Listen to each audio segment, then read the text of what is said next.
Trade and ties to England. We're going to see basically here some of the economics of the British colonies during this time period, as well as how they were not just tied to England, but how they wanted to be tied to England, how they wanted to emulate England. So looking at them economically, we do have to talk about staple crops. These are basically the big crops, the moneymaker crops for the British colonies. Generally, staple crops were produced through slave labor.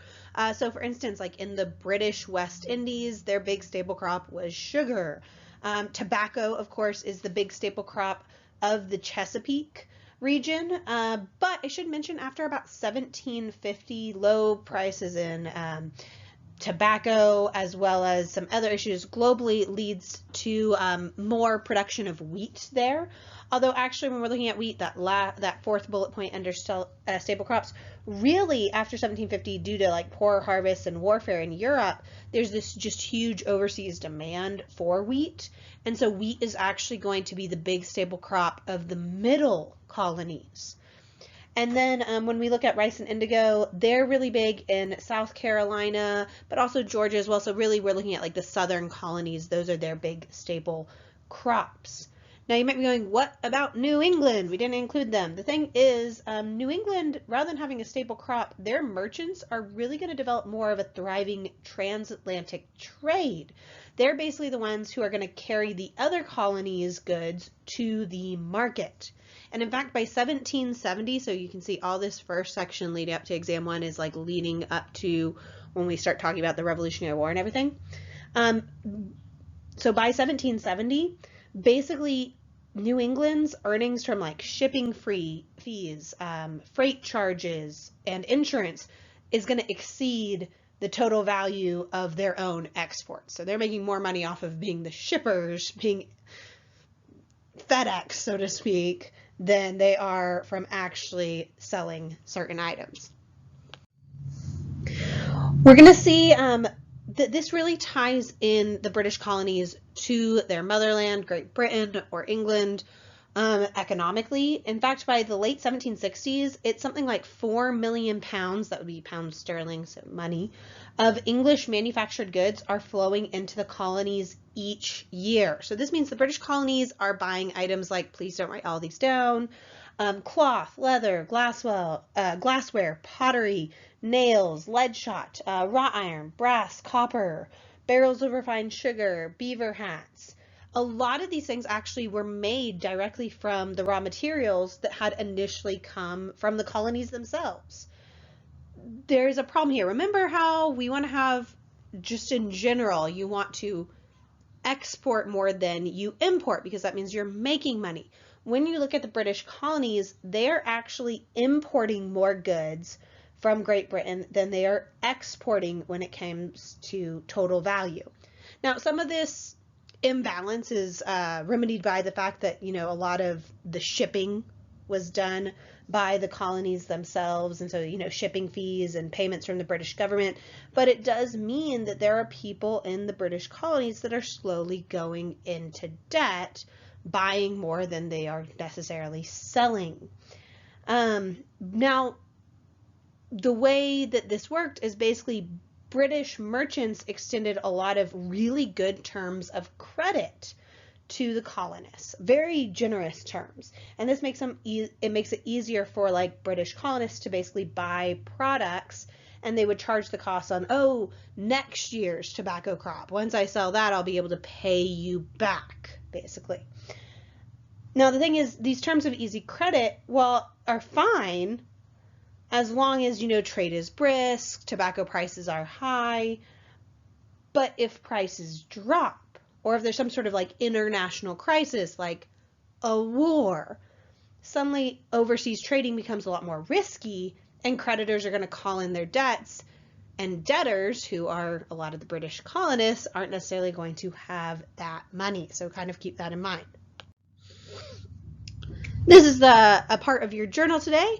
I want you to think back to actually the last PowerPoint, and I want you to answer this question: true or false?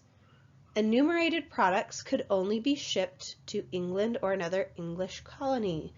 Is that true or is that false? This is just a way to quiz yourself, see if you're retaining that information.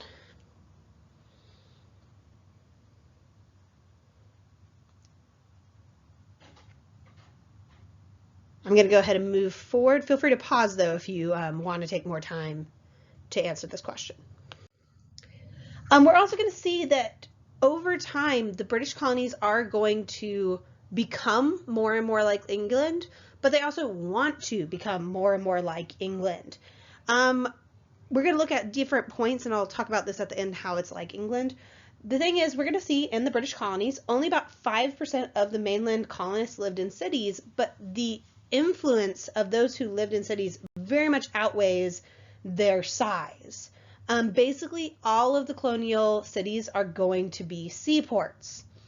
We're going to see artisans in particular in the cities set up shop.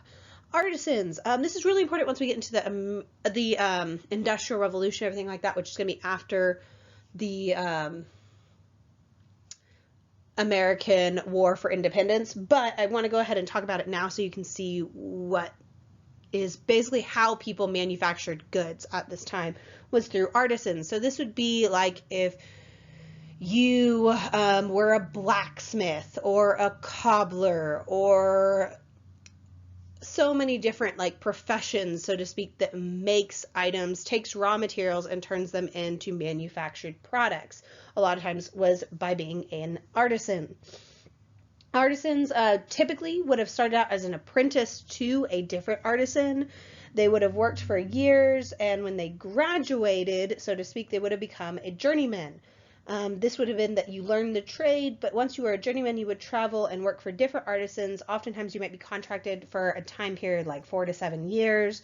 A journeyman didn't generally get wages, but worked for like food, clothing, and shelter, and maybe they would have a small payment at the end of their service. Basically, they're going to save up for their own shop eventually, and then they would open their own shop, generally that was attached to their own house. At that point, they would be an artisan in their own right, and then they might take on their own apprentice, and this cycle repeats over and over. Not all artisans are going to be successful. It could be very difficult to set up shop and everything like that. I mean, think about how hard it is to set up your own business today. But you see a lot of artisans in cities more than other places. We're also seeing in the British colonies a growing gap between the rich and the poor. This is really widening during the 18th century especially. So I'm going to give you an example, some numbers, so you can see how much this is widening. In 1687, just looking at Boston, the top 10% of Boston owned about 46% of the taxable wealth in 1687. In 1771, so about 100 years later, that same top 10% in Boston owns 63% of the taxable wealth. So that's a huge increase. Even if you just look at the setup in different colonies, like, for instance, South Carolina, the Chesapeake, Georgia, and everything, you get these planters that already have vast estates who have enough money that, you know, they buy up land from other planters. They also have numerous slaves. Wealth begets wealth, basically. If you ever heard the phrase, I can make $2 million, give me $1 million. It's way easier than starting from, you know, $10. It's harder for newcomers to enter their ranks. That being said, when we're looking at the poorest in society and those who might need public assistance in the British colonies is going to consist of like workhouses. Towns might collect funds for poor relief.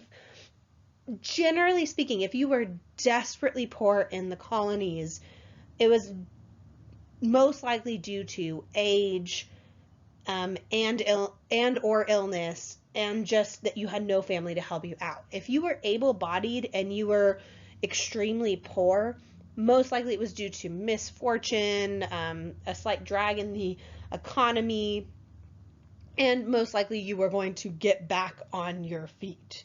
At worst, it's no more than 1 out of every 10 people depended on public assistance. Now you might be going, 1 out of every 10, that's still quite a bit. Except for simultaneously, back in England at this time, about 1/3 of England's population regularly received wealth. So it's a much larger percentage of desperately poor in England than in the English colonies. Really, the 18th century colonists, on average, had a higher standing of living than most English residents, or really European residents. The thing is, if you were in the British colonies, you could move out to land, and sometimes you didn't necessarily even own the land, but you might squat on the land, and you could make a bare subsistence living. And so when we look at the British colonies compared to England, the way that they're really resembling England is in these different items, that we see the growth of cities, which is very much a trend that's happening in England as well. We see a growing gap between the rich and the poor, also a trend that was occurring in England as well. A lot of it was because of the belief on both sides of the Atlantic that, well, society should be organized hierarchically, and, God intended people to be arranged in ranks from rich to poor. And so that, looking at rich to poor and everything like that, it's very similar, actually.